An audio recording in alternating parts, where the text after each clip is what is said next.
எல்லாருக்கும். எப்படி இருக்கீங்க? 6வது ஃபேஸ்ல இருக்கும், 6வது பகுதியில இருக்கும். பார்க்க ஸ்டார்ட் பண்ணலாமா? பார்க்க போறது கொஞ்சம் டீப் லெவல்ல இருக்கும். நீங்க கொஞ்சம் அதிகமா லிசன் பண்ண வேண்டியிருக்கும். பார்த்துக்கோங்க. ஸ்டார்ட் பண்ணலாமா? பண்ணலாம். 61st question. எப்படி உங்களோட மனசை வந்து ட்ரெயின் பண்றது? ட்ரெயின் பண்றதுனா என்ன? உங்களுக்கு ட்ரைனிங் கொடுக்கறதா இருக்கலாம், இல்ல பயிற்சி பண்ண வைக்கிறது உங்களுக்கு தேவையான மாதிரி. ஏன்னா என்னோட மனசு நான் சொல்ற பேச்சு கேட்கறதே இல்ல, நான் ஒண்ணு பண்ணா அது ஒண்ணு பண்ணுது. கரெக்டா? சோ எப்படி வந்து நம்மளுக்கு தேவையான மாதிரி நம்மளோட மைண்டை ட்ரெயின் பண்றது அப்படிங்கிறதுக்கு வந்து 3 எஃபெக்டிவ் டிப்ஸ் இருக்குங்க. கேர்ஃபுல்லா கவனிங்க. ஃபர்ஸ்ட் ஒன், அதை நான் மேப்னு சொல்லுவேன். மேப்னு ஒரு ஃப்ரேம் ஒர்க்கா சொல்லலாம். Mindfulness, active learning and third one is positive thinking. தமிழ்ல சொல்லிடலாம். ஃபர்ஸ்ட் வந்து ஒரே இடத்துல இருங்க, பிரசன்ட்ல இருங்கன்னு சொல்லிட்டே இருப்பேன்னா அதுதான் மைண்ட்ஃபுல்னஸ். ஓகேவா? பிரசன்ட்ல இருக்கணும், நிகழ்காலத்துல இருக்கணும். எப்படி அதை அச்சீவ் பண்றது அப்படின்னு பாத்தீங்கன்னா, மெடிடேஷன். ரெகுலரா தவம் பண்ணுங்க. அது வந்து 1 மினிட்டா இருக்கலாம் ஒரு நாளைக்கு, இல்ல 1 ஹாரா இருக்கலாம். அது உங்களோட விருப்பம் தான். ஆனா டெய்லி பண்ணுங்க. ரொம்ப ரொம்ப இம்பார்ட்டன்ட். உங்களுக்கு தவம் வருது வரல, போக்கஸா இருக்க முடியுது நம்ம நிறைய டைம் என்ன சொல்லுவோம்னா, என்னால போக்கஸே பண்ண முடியலங்க, தவத்துல உட்கார போக்கஸே பண்ண முடியலன்னா நான் தவமே பண்ண மாட்டேங்கிறேன் அப்படின்னு சொல்றோம். பட் எதுக்காகங்க நீங்க தவம் பண்ண ஸ்டார்ட் பண்ணீங்க? போக்கஸ் வரணும், அது இல்லைங்கிறதுக்காக தானே ஸ்டார்ட் பண்ணீங்க. சோ எப்படிங்க வரும்?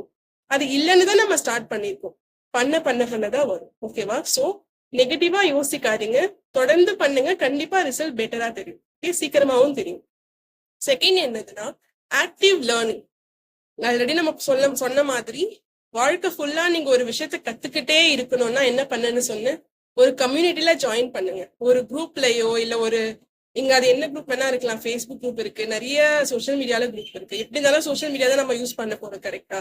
ஒரு நல்ல குரூப்ல ஜாயின் பண்ணிக்கோங்க. உங்களுக்கு ஹெல்த் பிரச்சனைனா அது மாதிரி, மைண்ட் செட்டா இல்ல என்ன பிரச்சனை இருக்கும் அது தகுந்த மாதிரி ஒரு குரூப்ல ஜாயின் பண்ணிக்கோங்க. ரெகுலரா ஃபாலோ பண்ணுங்க. அது ஒரே ஒரு விஷயம் தான் நம்மள பேசிக்கா காப்பாத்தக்கூடியதா இருக்கு. ஓகேவா? நீங்க மைண்ட் செட்டுக்கு ஒரு குரூப் தேடுறீங்க, இல்லைன்னா மனசு சம்பந்தப்பட்ட பிரச்சனைக்கு தேடுறீங்கன்னா என்னோட குரூப்ல ஜாயின் பண்ணலாம். டிஸ்கிரிப்ஷன்ல லிங்க் இருக்கு, ஜாயின் பண்ணிக்கோங்க. ஓகே. நெக்ஸ்ட் தேர்ட் ஒன் என்னன்னா, பாசிட்டிவ் திங்கிங். எப்படி ஒரு விஷயத்த வந்து நான் நேர்மறையாவே திங்க் பண்றது, பாசிட்டிவாவே திங்க் பண்றதுங்கிறதுதான். அது நம்ம ஆல்ரெடி நிறைய பேசணும். கரெக்டா? சோ நான் திருப்பி பேச விரும்பல. பாசிட்டிவா இருங்க. பாசிட்டிவோ நெகட்டிவோ இது ரெண்டுமே வந்து நீங்க எப்படி எடுத்துக்கிறீங்கன்னு பொறுத்துதான் இருக்கு. இப்ப எனக்கு ஒரு விஷயம் பாசிட்டிவா படுதுன்னா அடுத்தவங்களுக்கு அது நெகட்டிவா படலாம். சோ அதனால எதுவும் இதை ஷோரா இதுதான் பாசிட்டிவ் இதுதான் நெகட்டிவ்னு சொல்லவே முடியாது. அது வந்து ஒவ்வொருத்தருடைய மனசுக்கேத்த மாறும். ஓகேவா? அதனால உங்களுக்கு எது கரெக்ட்னு தோணுதோ அது பண்ணுங்க. யோசிச்சு பண்ணுங்க. ஓகேவா? ரொம்ப நேரம் யோசிக்க வேணாம், யோசிச்சு பண்ணுங்க. நெக்ஸ்ட் கொஸ்டின் போலாமா? ஃபைன். ரொம்ப இம்பார்ட்டன்ட்ங்க. உங்க மைண்ட் ட்ரெயின் பண்றது, உங்களோட மனசுக்கு பயிற்சி கொடுக்கறதுங்கிறது வந்து ரொம்ப இம்பார்ட்டன்ட். இந்த 3 விஷயத்த ரெகுலரா ஃபாலோ பண்ணுங்க. அப்பதான் உங்க மனசு உங்க பேச்ச கேட்கும், இல்லைன்னா கேட்காது. ஓகே. செகண்ட் கொஸ்டின் போலாம். எப்படி வந்து குறை சொல்றத வந்து அக்செப்ட் பண்ணிக்கிறது? நிறைய பேர் என்ன குறை சொல்லிட்டு இருக்காங்க, எப்ப பாரு என்ன திட்டிகிட்டே இருக்காங்க. அதை நான் எப்படி அக்செப்ட் பண்றது, இல்ல எப்படி ஹேண்டில் பண்றது அப்படிங்கிற பிரச்சனை உங்களுக்கு இருந்துச்சுன்னா இதை பத்தி நம்ம பேசிப்போம். குறை சொல்லுங்க, ஆனா உங்களை சொல்லிக்கோங்க அப்படின்னு நான் சொல்லியிருப்பேன். எப்பவுமே வந்து நம்மளே குறை சொல்லிக்கும் போது அது நம்மளால ஏத்துக்க முடியும். ஏன்னா அது உங்களுக்கும் இல்ல அண்ட் உங்களுக்கு பொறுத்தது மட்டும்தான். அது யாருக்குமே மீன் பண்ணாது. கரெக்டா? நீங்க மட்டும்தான் இருப்பீங்க உங்களை குறை சொல்லும் போது. நீங்க கண்ணாடி பார்த்து சொல்லிக்கலாம், இல்ல யாருமே இல்லாத போது 4 செவருக்குள்ள சொல்லிக்கலாம். பட் அடுத்தவங்களை வெளியே இருந்து, அது நம்ம ஃபேமிலி மெம்பர்ஸா இருக்கட்டும், இல்ல ரிலேட்டிவ்ஸா இருக்கட்டும், ஃப்ரெண்ட்ஸா இருக்கட்டும், இல்ல யாரா வேணா இருக்கட்டும், அடுத்தவங்க நம்மளை குறை சொல்லும் போது அதை அக்செப்ட் பண்ணவே மைண்டால முடியாது. ஏன்னா ரொம்ப கஷ்டப்படும். நீங்க யார் என்ன குறை சொல்றதுக்கு அப்படின்னு. அப்படி இருக்கும் போது எப்படி அதை வந்து நம்ம அக்செப்ட் பண்ணிக்கிறது, எப்படி ஹேண்டில் பண்றதுன்னா, ஃபர்ஸ்ட் ஒருத்தங்க குறை சொல்றாங்கல்ல, அவங்கள முதல்ல கவனிங்க. என்ன பேசுறாங்க, என்ன சொல்றாங்கன்னு முதல்ல கேளுங்க. ஓகேவா?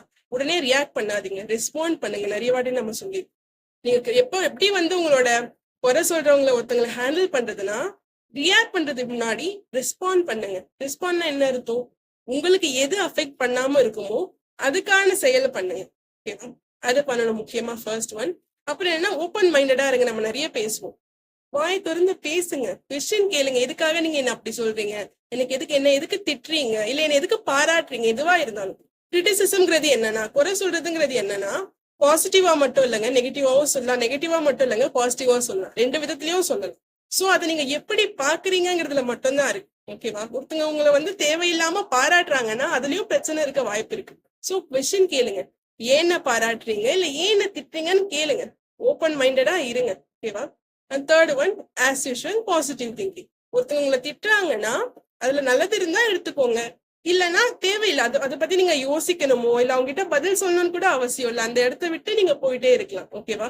அவங்க போகணும்னு நினைக்காதீங்க, நீங்க மூவ் ஆன் ஆகுங்க ஃபர்ஸ்ட். ஓகேவா? அவ்வளவுதான், சிம்பிள். நெக்ஸ்ட் போலாமா? நெக்ஸ்ட் என்னன்னா, ஓகே, எப்படி நம்மளோட மைண்ட் செட், மனப்பான்மை வந்து ஒரு விஷயம் நம்ம முடிவு எடுக்கிறோம்ல, அதுக்கு எப்படி ரிலேட் ஆகுது, எப்படி மேட்ச் ஆகுது அப்படின்னா, நமக்கு ஆல்ரெடி தெரியும். மைண்ட் செட் வந்து ரெண்டு வகையில வந்து நம்ம மனப்பான்மையை பிரிச்சிடலாம். என்னென்ன வகையில? பிக்ஸ்டு மைண்ட் செட், குறுகிய மனப்பான்மை, குரோத் மைண்ட் செட், ஆரோக்கியமான மனப்பான்மை. இந்த 2 விதத்துல நம்ம மனப்பான்மையை பிரிச்சிடலாம், மைண்ட் செட்டை பிரிச்சிடலாம். கரெக்டா?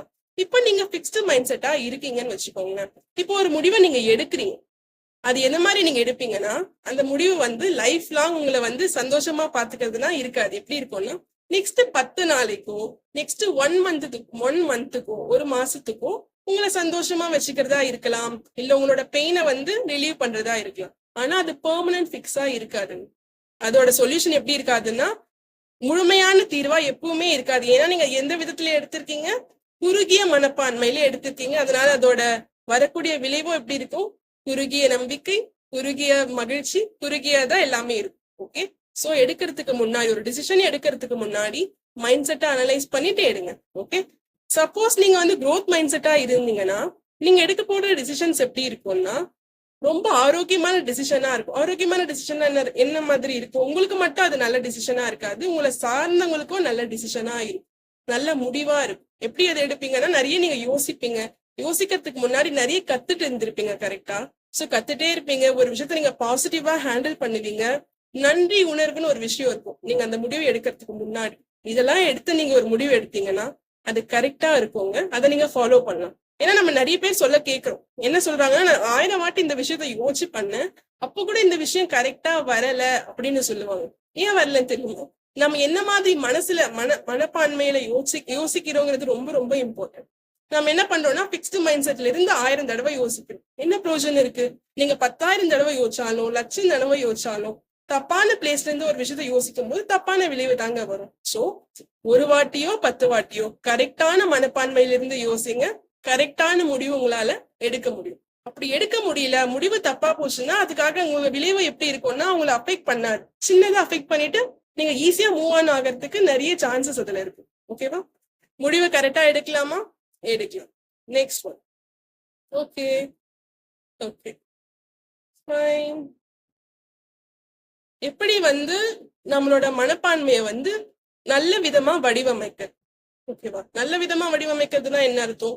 அதுவும் growth மைண்ட் செட் தான். இல்ல நீங்க ஆல்ரெடி வந்து சின்ன வயசுல இருந்து உங்களுக்கு வந்து பிக்சட் மைண்ட் செட் தான் ஊட்டப்பட்டு வளர்த்திருக்காங்க, பிக்சட் மைண்ட் செட் தான் உங்களோட ஃபுட்டா கொடுத்து, உங்களுக்கு உணவா கொடுத்து வளர்த்திருக்காங்க அப்படின்னா, அது எப்படி நான் கரெக்டான மைண்ட் செட்டா மாத்துறது, எப்படி நான் ஷேப் பண்றது, வடிவமைக்கிறது அப்படின்னா, ஆப்டிமிசம்ங்க. ஆப்டிமிசம்னா கேள்விப்பட்டிருக்கலாம். ஆப்டிமிசம்னா என்னன்னா சமநிலை. ஒரு விஷயத்த வந்து ரொம்ப ஓவர்வெல்மாவும் பார்க்காம, ரொம்ப அதிகப்படியான சந்தோஷமாவும் பார்க்காம, ரொம்ப சோகமாவும் பார்க்காம, ஒரு சமநிலையில பாக்குற மனப்பான்மைன்னு ஒரு விஷயம் இருக்குல்ல, அது இருந்துச்சுன்னா உங்களால ஈஸியா நீங்க எந்த மனநிலையில இருந்தாலும் சரி, எந்த மனப்பான்மையில இருந்தாலும் சரி, ஈஸியா உங்களால வெளியே வர முடியும். தப்பான விஷயம்னா வெளியே வர முடியும், கரெக்டான விஷயம்னா அந்த விஷயத்த இன்னும் கரெக்டா பண்ண முடியும். சோ சமநிலையா இருங்க. கோவம் வந்துச்சா சமநிலையா இருக்கட்டும், பயம் வந்துச்சா சமநிலையா இருக்கட்டும். சப்போஸ் சந்தோஷம் ஆகுறீங்கன்னா, ஏங்க நான் சந்தோஷம் தானேங்க ஆகுறேன், அதுக்கு எதுக்குங்க சமநிலையா இருக்கணும்னு சொன்னீங்கன்னா, அதுக்கும் சமநிலையா இருக்கணும். ஏன்னா நீங்க அதிகப்படியான சந்தோஷம் ஆகும்போது அந்த விஷயம் வந்து உங்களை பாசிட்டிவாவும் அஃபெக்ட் பண்ணலாம், நெகட்டிவாவும் அஃபெக்ட் பண்ணலாம். அதே மாதிரி எந்தெந்த விஷயத்துக்கு நீங்க எவ்வளவு சண்டை போடணும், கோவப்படணும், இல்ல சிரிக்கணுங்கிறது உங்களுக்கு தெரியும்ல, அது மாதிரி பாத்துக்கோங்க. என்ன நான் சொல்றேன்னா, பேசிக்கா என்ன விஷயம் பண்ணாலும் உங்களை அஃபெக்ட் பண்ணாத மாதிரி பாத்துக்கோங்க, உங்களை சார்ந்தவங்களையும் அஃபெக்ட் பண்ணாத மாதிரி பாத்துக்கோங்க. உண்மையா. ஓகேவா? சிலர் நினைச்சுப்பாங்க நீங்க இந்த விஷயத்த பண்ணா எனக்கு அஃபெக்ட் ஆகும், பட் உண்மையா அஃபெக்ட் ஆகுதா அப்படின்னு பாருங்க. உண்மையா அஃபெக்ட் ஆச்சுன்னா பண்ணாதீங்க, இல்லைன்னா நீங்க தாராளமா பண்ணலாம். ஓகேவா? Next question. ஃபைன். இப்போ இதை பத்தி ஒரு ப்ராப்ளம் இருக்கு, ஒரு பெயின் இருக்கு அப்படின்னா, அந்த பெயினை பத்தியே நீங்க யோசிச்சு இருக்கீங்களா அப்படின்னு பாருங்க. நம்ம இதை பத்தி நம்ம நிறைய வாட்டி பேசியிருக்கோம், பெயின் அண்ட் ப்ராப்ளத்தை பத்தி பேசியிருக்கோம். ஏன்னா லைஃப் ஃபுல்லா இது சம்பந்தப்பட்டுதானங்க இருக்கு. சோ அதை பத்தி தான் நம்ம நிறைய பேச வேண்டியிருக்கு. சோ எப்படி ஒரு முடிவை வந்து தீர்வை சூழ்ந்து எடுக்கிறது அப்படின்னா, சிம்பிள்ங்க. ப்ராப்ளத்தை பத்தி நிறைய யோசிக்காதீங்க, சொல்யூஷனை பத்தி நிறைய யோசிங்க. ப்ராப்ளத்தை பத்தி யார் அதிகமா யோசிக்கணும்னா, ப்ராப்ளம் எக்ஸ்பர்ட்ஸ் யோசிக்கணும். அப்படின்னா யார் வந்து உங்களுக்கு வழி காட்டுறாங்களோ, அட்வைஸ் பண்றாங்களோ, சஜஷன் கொடுக்குறாங்களோ, மென்டர்ஸா இருக்கட்டும், கோச்சஸா இருக்கட்டும், அவங்க தான் அதை பத்தி அதிகமா யோசிக்கணும். நீங்க அதை யோசிக்கணும்னு அவசியம் இல்லை. நீங்க எதை சார்ந்து யோசிக்கணும்னா தீர்வை சார்ந்துதான் அவங்களோட மனப்பான்மை எப்பவுமே இருக்கும். ஒரு பிரச்சனை இருக்கா, அதுக்கான 10 கொஸ்டினை யோசிங்க. 10 கொஸ்டினுக்கு 100 ஆன்சரை யோசிங்க. அதான் சொல்யூஷனை யோசிங்க. தேவையில்லாம நம்ம என்ன பண்றோம்னா ஒரே ஒரு பிரச்சனைக்கு 10 விதமான பிரச்சனை யோசிப்போம். இல்ல, ஒரு பிரச்சனை இருக்குன்னா 10 தீர்வை யோசிங்க. 10 தீர்வுல எது உங்களுக்கு பெஸ்டா இருக்குமோ அதை எடுத்து ஃபாலோ பண்ண ஸ்டார்ட் பண்ணுங்க. சிம்பிள். அதை விட்டு நம்ம என்ன பண்றோம், எப்பவுமே புலம்புறதுலயே கான்சென்ட்ரேட் பண்றோம்ல. அதுக்காக தாங்க நம்மளுடைய உடம்புலயும் சரி மனசுலயும் சரி பெயின் இருந்துகிட்டே இருக்கு. சோ ஒரு ப்ராப்ளம் இருந்துச்சுன்னா அதுக்கு 10 சொல்யூஷன் இருக்கட்டும், 10 ப்ராப்ளம் இருக்க வேண்டாம். Okay, next question. Fine. Next வந்து நம்மளுக்கு வந்து அதிகமா நம்ம பேசியிருக்கோம். என்ன பேசியிருக்கோம்னா கவலை வருது, பயம் வருது அப்படின்னு பேசியிருக்கோம். எதுக்கு எடுத்தாலும் பயப்படுறவங்க இருப்பாங்க. நம்ம அதை பத்தி இதை எப்படி ஹேண்டில் பண்றது அப்படின்னு நம்ம முன்னாடி பேசியிருக்கோம். வேணும்னா அந்த வீடியோல பாத்துக்கோங்க. சோ எப்படி வந்து நமக்கு ஒரு விஷயம் தெரியல, அது வந்து உங்க படிப்பு சம்பந்தப்பட்ட விஷயமா இருக்கட்டும், இல்ல ஒருத்தங்களை பத்தி நம்மளுக்கு தெரியல, ஒரு சூழ்நிலையை பத்தி நம்மளால அண்டர்ஸ்டாண்ட் பண்ணிக்க முடியலன்னா அந்த இடத்துல நமக்கு ஃபர்ஸ்ட் வரக்கூடிய எமோஷன்ஸ் என்னவா இருக்கும்னா பயமா இருக்கும். இந்த விஷயம் பத்தி எனக்கு தெரியலையே, நான் எப்படி ஹேண்டில் பண்ண போறேன், இவங்களை பத்தி எனக்கு தெரியலையே, நான் எப்படி இவங்க கூட லைஃப் லீட் பண்ண போறேன், இந்த விஷயத்த பத்தி இந்த இடத்த பத்தி எனக்கு தெரியலையே, இந்த ஊரை பத்தி எனக்கு தெரியல, நான் எப்படி வாழ போறேன் அப்படிலாம் கேட்கவில்ல. அந்த டைம்ல நார்மலா எழக்கூடியது என்னதான் இருக்கும்னா பயம் எழும். பயம் அவசியம் இல்லைங்க. அந்த இடத்துல நீங்க என்ன பண்ணணும்னா கத்துக்க ஸ்டார்ட் பண்ணுங்க. ஒரு விஷயம் உங்களுக்கு தெரியல அப்படின்னா சந்தோஷப்படுங்க. ஏன்னா அது உங்களுக்கு தெரியலன்னு தெரிஞ்சிடுச்சு. நிறைய பேருக்கு வந்து அவங்களுக்கு ப்ராப்ளம் இருக்குன்னே தெரியாது, ஒரு விஷயம் தெரியாதுன்னே தெரியாது. ஏன்னா எந்த முயற்சியுமே எடுத்திருக்க மாட்டாங்க அந்த விஷயம் எனக்கு தெரியாது அப்படின்னு சொல்றதுக்கு கூட. ஓகேவா? சோ ஒரு விஷயம் உங்களுக்கு தெரியாதுன்னு தெரிஞ்சிடுச்சுன்னா தெரிஞ்சுக்கிறதுக்கான முடிவை எடுத்துருங்க. ரெகுலரா பிராக்டிஸ் பண்ணுங்க, லேர்ன் பண்ணுங்க. சிம்பிள். அந்த விஷயம் உங்களுக்கு தெரிஞ்சிட போகுது. தெரியாதுன்னு நம்ம கஷ்டப்பட்டுட்டே இருக்கிறதுனாலயோ இல்ல எப்பவுமே பயந்துட்டே இருக்கிறதுனால என்னங்க ஆக போகுது? உங்களுக்கும் அது பிரச்சனை, உங்களை சுத்தி இருக்கவங்களுக்கும் பிரச்சனை. சோ ஒரு விஷயம் உங்களுக்கு தெரியலன்னா பயப்படுறதை விட்டுட்டு கத்துக்கோங்க. சின்னவங்களாச்சும் இருக்கட்டும், பெரியவங்களாச்சும் இருக்கட்டும், யார் வேணா அதை சொல்லட்டும். கரெக்டான முடிவா இருந்துச்சுன்னா கத்துக்கோங்க, ஃபாலோ பண்ணுங்க, நல்லா இருங்க லைஃப்ல. அவ்வளவுதான். 7th கொஸ்டின் பாக்கலாங்களா? ஓகே. இன்டர்பர்சனல் ஸ்கில்ஸ் அப்படின்னா என்னன்னா, ஓகே, உங்களோட பர்சனாலிட்டி இருக்குல்லங்க. நிறைய பேர் சொல்லுவாங்க உங்களோட பர்சனாலிட்டி சரியா இருக்கு, நீங்க வளர்த்துக்கணும், பெட்டரா ஆக்கணும் அப்படிலாம் சொல்லுவாங்க. பர்சனாலிட்டினா என்னன்னா உங்களோட சுய மதிப்பு திறன்னு சொல்லலாம். ஓகேவா? எப்படி உங்களோட சுய மதிப்பு திறன்லாம் இன்க்ரீஸ் பண்ணிக்கிறது, அதிகப்படுத்திக்கிறதுனா அது பெரிய விஷயம். ஆக்சுவலி நிறைய இருக்கு, நம்ம நிறைய சொல்லலாம்னா எப்படி உங்களோட எமோஷன்ஸை ஹேண்டில் பண்றது, பாசிட்டிவா எப்படி இருக்கிறது, எப்படி ஆக்டிவா ஒரு விஷயத்த வந்து நீங்க கத்துக்கிறது, முடிவு எடுக்கிறது, நன்றி உணர்வோட இருக்கிறது அப்படின்னு நம்ம நிறைய சொல்லிட்டே போலாம். 2 விஷயத்துல பிரிச்சுலாம். பேசிக்கா வந்து எப்படி நீங்க ஒருத்தங்க கிட்ட பேசுறீங்க அண்ட் எப்படி ஒருத்தங்கிட்ட நீங்க பேசாம உங்களோட ஆட்டிடியூட்லயோ உங்களோட ஆக்ஷன்ல வந்து அவங்களை அஃபெக்ட் பண்ணீங்கன்னா பாசிட்டிவா நெகட்டிவா அஃபெக்ட் பண்ணுங்க. இந்த 2 விஷயம் வந்து உங்களுக்கு எந்த விதமான பர்சனாலிட்டியான பர்சன் நீங்க அப்படின்னு ஐடென்டிஃபை பண்ணும். ஓகேவா? சோ இதை வளர்த்துக்கணும்னா என்ன பண்ணணும்னா உங்களுக்கு முதல்ல இருக்க வேண்டிய விஷயம் நன்றி உணர்வுங்க. நன்றி உணர்வோட இருங்க. யாருக்கு நன்றி உணர்வா இருக்கணும்? ஃபர்ஸ்ட் உங்களுக்கு இருக்கணும். அப்புறமா வந்து உங்களுக்கு எந்த விஷயம் படைச்சதோ அது கடவுளா நீங்க நினைக்கலாம், இல்ல அம்மாவா அப்பாவா நினைக்கலாம், இல்ல எது வேணா நினைக்கலாம். எந்த விஷயம் உங்களை இந்த நொடிய வாழ வச்சுட்டு இருக்கோ அந்த விஷயத்துக்கு எப்பவுமே நன்றியுணர்வோட இருங்க. செகண்ட் ஒன் வந்து பாசிட்டிவா இருங்க. ஒரு விஷயத்த வந்து பாசிட்டிவா அப்ரோச் பண்றது மட்டும் போதாது. ஃபர்ஸ்ட் அப்ரோச் பண்ணணும், பாசிட்டிவ் திங்கிங் வரணும், யோசிக்கணும், அப்புறம் அதை நடைமுறைப்படுத்தணும். நீங்க ஒரு விஷயத்த வந்து நடைமுறைக்கு கொண்டு வராம செயல்படுத்தாம எத்தனை நாளைக்கு அதை பத்தி யோசிச்சுட்டே இருந்தாலும் பிரயோஜனம் கிடையாது. எந்த விஷயமும் எந்ததுக்கும் யூஸுமே இல்லை. ஓகேவா? இப்ப நான் இவ்வளவு நேரம் பேசுறேன். நான் ஆல்ரெடி 5 வீடியோஸ் அப்லோட் பண்ணிருக்கேன். எல்லாமே சேர்த்து மோர் தென் ஒரு 2.5 மணி நேரமோ 3 மணி நேரமோ இப்ப வந்துட்டு இருக்கும். நான் பேசிட்டே இருக்கேன். ஏன்னா உங்களோட லைஃப் நீங்க தாங்க ஆக்ட் பண்ண முடியும், நீங்க தாங்க செயல்படுத்த முடியும், என்னால பேசதான் முடியும். ஓகேவா? சோ என்னோட லைஃப்க்கு நான் அப்ளை பண்ணிட்டு இருக்கேன். அதே மாதிரி உங்களோட லைஃப் நீங்க அப்ளை பண்றீங்களா, ஒழுங்கா ஆக்ஷன் கொடுத்துட்டு இருக்கீங்களா, அதுக்கு செயல் கொடுத்துட்டு இருக்கீங்களான்னு பாருங்க. ஏன்னா ஒரு விஷயத்துக்கு நீங்க நிஜமாலே நல்ல முடிவா எடுக்கணும், நல்ல விளைவா வரணும்னா அதுக்கான செயலுங்கிற உயிர் இருக்கணுங்க. அது இல்லைன்னா நல்ல முடிவை எடுக்க முடியாது. ஃபர்ஸ்ட் முடிவும் எடுக்க முடியாது, எதுவும் பண்ண முடியாது. சோ செயல்படுத்த ஸ்டார்ட் பண்ணுங்க. நல்லா இருக்கணும்னு நினைச்சீங்கன்னா நல்லா இருக்கக்கூடிய ப்ராசஸ்ல இருங்க. ஓகேவா? நீங்க எப்பவுமே வந்து பயத்தை பத்தியும் யோசிச்சுட்டு எப்பவுமே நெகட்டிவ் திங்கிங்லேயே இருந்துட்டு எப்பவுமே ஒருத்தங்களுக்கு குறை சொல்லிட்டே இருந்தீங்கன்னா எப்படிங்க அந்த இடத்துல நல்ல விஷயங்க வளர ஸ்டார்ட் ஆகும்? ஆகாது. சோ நீங்க எதை நோக்கி பயணம் பண்ணணும்னு நினைக்கிறீங்களோ அந்த விஷயங்களை பண்ணுங்க. ஓகேவா? ஃபைன். நெக்ஸ்ட் கொஸ்டின் என்னன்னா, எப்படி வந்து ஒருத்தவங்க கிட்ட பெட்டரா பேசுறது, எப்படி நம்மளோட கம்யூனிகேஷன் ஸ்கில்ல பெட்டரா இன்க்ரீஸ் பண்ணிக்கிறது. கம்யூனிகேஷன் ஸ்கில்னா என்னது? ஒருத்தங்க கிட்ட எப்படி நம்மளால ஒழுங்கா பேச முடியும்னா நம்மளால வந்து உரையாடல் நடத்த முடியும் ஈஸியா. அது வந்து ப்ரொஃபஷனலாவும் இருக்கட்டும், பர்சனலாவும் இருக்கட்டும். நீங்க வந்து உங்க ஃபேமிலி மெம்பர்ஸ் கூட பேசுறீங்க, அம்மா கூட பேசுறீங்க, அப்பா கூட, யார் கூட வேணா இருக்கலாம். அதே மாதிரி ஆஃபீஸ் மேட்ஸ் கூட, மேனேஜர்ஸ் கூட பேசும்போது எப்படி பேசணும், எஃபெக்டிவா எப்படி பேசணும்னா அவங்கள கண்ணை பார்த்து பேசணும். உங்களுக்கு ஆல்ரெடி இந்த விஷயம்லாம் தெரியும். ஏன்னா கண்ணை பார்த்து பேசணும். எதுக்கு எல்லாருமே கண்ணை பார்த்து பேசணும் அதிகமா சொல்றாங்கன்னா, ஒருத்தங்களை நீங்க கண்ணை பார்த்து ஃபோக்கஸ் பண்ணி பேசும்போது என்ன நடக்குதுன்னா, நீங்க ஒன்லி அவங்கள பத்தி நீங்க என்ன பேசணும்னு நினைக்கிறீங்களோ அதுல மட்டும் இருப்பீங்க. உங்களோட மனசு வேற எங்கேயும் அலைப்பாயாது. அதுக்காக தான் கண்ணை பார்த்து பேசணும்னு சொல்றது. சோ கண்ணை பார்த்து பேசுங்க, ப்ராப்பரா பேசுங்க. வளவலன்னு பேசாம, நிறைய நேரம் ஒரு விஷயத்த பத்தி பேசாம ப்ராப்பரா பேசுங்க, ஷார்ட்டா பேசுங்க. ஓகேவா? சிலர் வந்து நீங்க அதிகமா பேசணும்னு நினைப்பாங்கல்ல, அவங்க கிட்ட நீங்க அதிகமா பேசலாம். ஓகேவா? பேலன்ஸ் டைம்ல, மீதி டைம்ல எப்பவுமே ஷார்ட் அண்ட் ஸ்வீட்டா பேசுங்க. ஃபைன். ஃபைன். நெக்ஸ்ட் போலாமா? போலாம். இன்னும் 2 கொஸ்டின் தான் இருக்கு. ஃபைன். எப்படி வந்து தடங்கல்கள் இருக்குல்ல, கான்ஃபிளிக்ஸ். ஒரு விஷயம் நீங்க பண்ணணும்னு நினைக்கிறீங்க, அங்க அந்த இடத்துல தடங்கள் வருது. அதை எப்படி நான் ஹேண்டில் பண்றது? அதுவும் எப்படி ஹேண்டில் பண்றதுன்னா, எஃபெக்டிவா எப்படி ஹேண்டில் பண்றது அப்படின்னா, தடங்கல்கள்னா என்னங்க? தடங்கல்கள்னா என்ன? முதல்ல எதுக்கு தடங்கல்கள் நம்மளுக்கு வருது?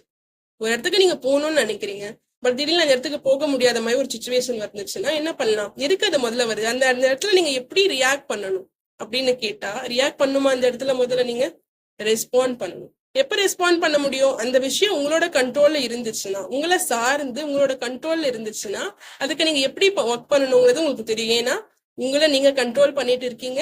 சோ உங்களால அந்த விஷயத்தையுமே கண்ட்ரோல் பண்ண முடியும் ஆட்டோமேட்டிக்கா.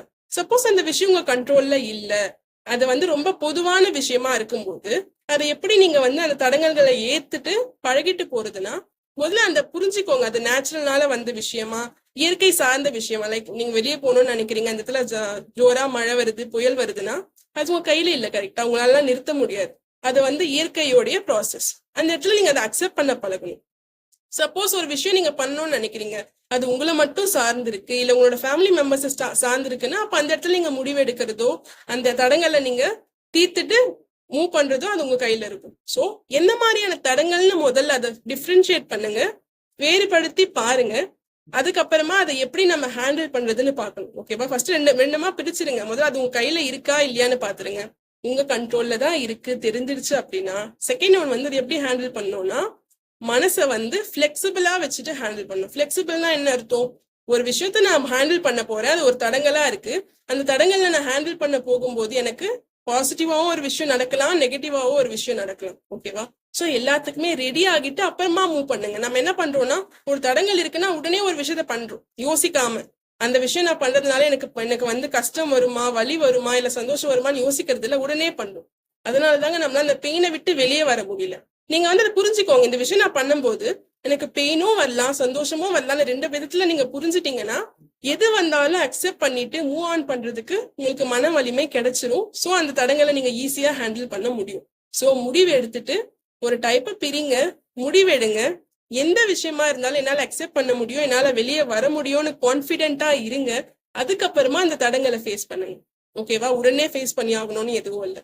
இது நீங்க வந்து 1 மணி நேரம் யோசிச்சு பண்ணணும், 10 மணி நேரம் யோசிச்சு பண்ணணும் இல்லை. நீங்க ரெகுலரா ப்ரிப்பேர் பண்ணிட்டே இருந்தீங்கன்னா சில விஷயங்களை நீங்க உடனே ஆக்ட் பண்ண வேண்டியிருக்கும், உடனே செயல்படுத்த வேண்டியிருக்கும். 1 நிமிஷத்துல கூட உங்களுக்கு டைம் இருக்காம இருக்கலாம். சோ இது நீங்க ரெகுலரா ஃப்ரீயா இருக்கும் போது ப்ராக்டிஸ் பண்ண வந்தீங்கன்னா, ஒரு தடங்களை உடனே ஃபேஸ் பண்ணும்போது எனக்கு 30 செகண்ட்ஸ் தான் டைம் இருக்கு, 20 செகண்ட் தான் டைம் இருக்குன்னா அது ஃபாஸ்டா டிசைட் பண்ண முடியும் இந்த இடத்துல. ஓகேவா? ஃபாலோ பண்ணுங்க. சந்தோஷமா இருக்கணும்ல, ஃபாலோ பண்ணுங்க ரெகுலரா. லாஸ்ட் கொஸ்டின் பார்க்க போறோம். Okay fine. இது ரொம்ப கொஸ்டின் வந்து எல்லாருக்குமே தெரியும். எல்லாருமே என்ன பேசுவோம்னா, இது யாரு வேணா என்ன வேணா சொல்லலாம்ப்பா, இதெல்லாம் பிராக்டிகலி இம்பாசிபிள், இதெல்லாம் பிராக்டிக்கலா ஒர்க் அவுட் ஆகுமா, இவங்க இதை பேசுறாங்க, அது அவங்க இதை பண்றாங்க, அது பண்றாங்க அப்படின்னு. பிராக்டிகலி இதெல்லாம் பாசிபிள் இல்ல அப்படின்னு நிறைய பேர் சொல்ல கேட்டிருப்போம். கரெக்டா? என்ன விஷயங்க பிராக்டிகலி பாசிபிள் இல்ல? 100% ஒரு விஷயத்தை நீங்க எடுத்துக்கிட்டீங்கன்னா, மோர் தென் 99.99% எவ்ரிதிங் இஸ் பாசிபிள்.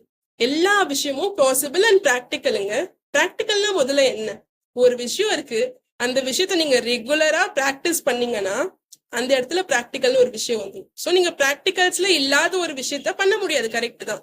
ஆனா அந்த விஷயத்த நீங்க முயற்சி பண்ணீங்களா, ரெகுலரா பிராக்டிஸ் பண்ணீங்களா? ரெண்டுமே பண்ணிருக்க மாட்டோம், யோசிக்கிறதுலயே இருப்போம். இந்த விஷயம்லாம் பிராக்டிக்கலா சூட் ஆகுமானா ஆகும்.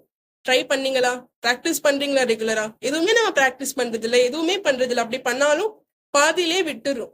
அது எவ்வளவு ஆழமா உங்க லைஃப்ல தேவைப்படுதுன்னு அந்த அளவுக்கு நீங்க எஃபர்ட் போட்டு தாங்க ஆகணும். ஒரு விஷயத்த நீங்க கத்துக்கிறீங்க, ஒரு விஷயத்த நீங்க படிக்கணும்னு நினைக்கிறீங்கன்னா சிலருக்கு 1 மாசத்துல அது வரலாம், சிலருக்கு 1 வருஷம் கூட எடுக்கலாம். ஏன்னா அது அது வந்து உங்களோட மனசு பொறுத்து, உங்களோட வாழ்க்கை நிலைமையை பொறுத்து மாறும். அதை விட்டுட்டு நீங்க ஒருத்தங்களுக்கு 1 மாசத்துல அது புரிஞ்சிடுச்சு, எனக்கு அது புரியலன்னுக்காக எனக்கு அது ப்ராக்டிகலி நாட் பாசிபிள்னு சொல்லக்கூடாது. ஓகேவா? சோ முதல்ல உங்களை அனலைஸ் பண்ணிக்கோங்க, மைண்ட் செட்டை கண்டுபிடிங்க என்னன்னு. அதுக்கப்புறமா அது ப்ராக்டிகலி பாசிபிளா இல்லையான்னு லாஸ்டா யோசிக்கலாம். நம்ம என்ன பண்றோம், எந்த சீக்வன்ஸ்ல யோசிக்கணும், எந்த ஆர்டர்ல ஒரு விஷயத்த யோசிக்கணும்னு தெரியாம லாஸ்டா தான் ப்ராக்டிக்கலா பாசிபிளா இல்லையான்னு ஒரு கொஸ்டின் வரணும். அதுக்கு முன்னாடி மைண்ட் செட் அனலைஸ் பண்ணணும்.